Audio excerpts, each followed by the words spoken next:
সবাইকে স্বাগত জানাই আজকের নতুন এক ভিডিওতে। আজকে আমরা আলোচনা করব গ্যাস্ট্রিকের সম্পর্কে।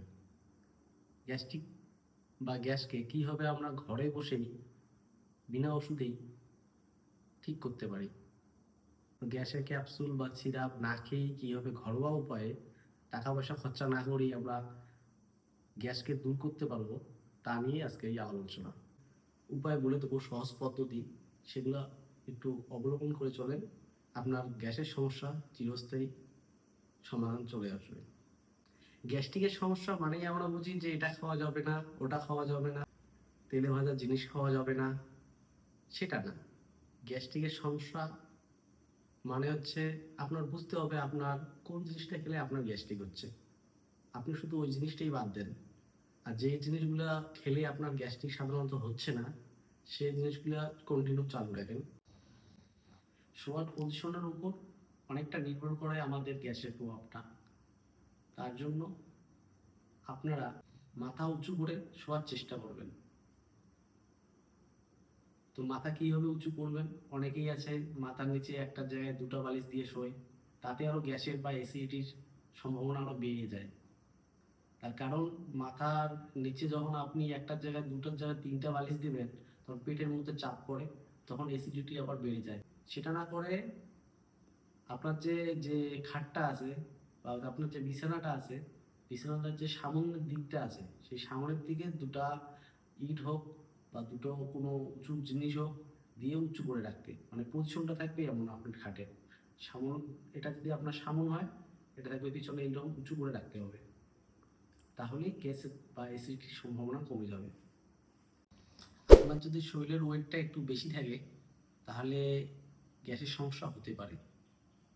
শরীরের ওয়েটটা যখন কমে যাবে আপনার, তখন গ্যাসের সমস্যাটা কিছুটা হলেও কমে যাবে।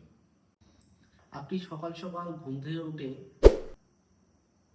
বাসি পেটেই কুসুম কুসুম যে গরম জলটা হয় সেই গরম জলটা আপনি সকাল সকাল খালি পেটে খেতে পারেন, তাহলে আপনার গ্যাসের সমস্যাটা অনেক স্তরই কমে যাবে।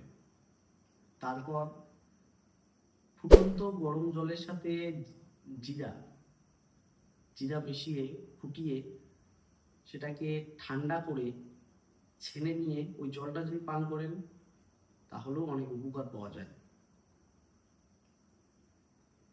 তাছাড়া আপনার যদি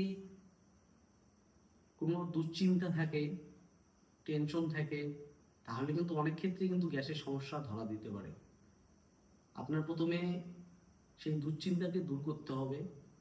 রাতের ঘুমটা খুবই গুরুত্বপূর্ণ। রাতের ঘুমটা সম্পূর্ণ ঘুমটা পূরণ করতে হবে, নাহলে গ্যাসের সমস্যা আপনার চিরস্থায়ী ঠিক হবে না। মিনিমাম যে ঘুমটা 8 ঘন্টা বা 7 ঘন্টা, সেই ঘুমটা আপনার পারতে হবে সঠিক সময়। আরেকটা জিনিস রয়েছে, অনেকেই আমরা ভুল করে থাকি, সেটা হচ্ছে আমরা রাতের খাবার খেয়ে নেই, খেয়ে নেওয়ার পরে 1-1.5 ঘন্টা বা 10 মিনিট 15 মিনিটের মধ্যে ঘুমিয়ে পড়ি। সেটা সবচেয়ে বড় ভুল আমাদের। ওইখান থেকেই আমাদের গ্যাসের সৃষ্টি হয়। আমাদের করতে হবে, খাবার দাবার খেতে হবে, খেয়ে মিনিমাম মোটামুটি 2 থেকে 3 ঘন্টা মোটামুটি আমাদের থাকতে হবে, মানে ঘুমানো যাবে না।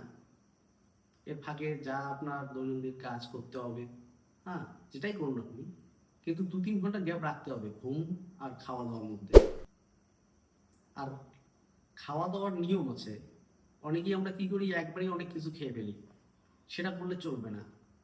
খাবো, যদি বেশি খাওয়ার প্রয়োজন হয় তাহলে আমরা অল্প অল্প করে টাইমটা বাড়িয়ে নেব।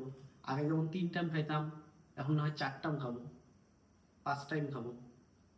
কম করে খাই কিন্তু বারবার খাই, এটা হচ্ছে নিয়ম খাওয়ার। আশা করি আমার কথাগুলো আপনারা ভালোভাবে বুঝতে পেরেছেন।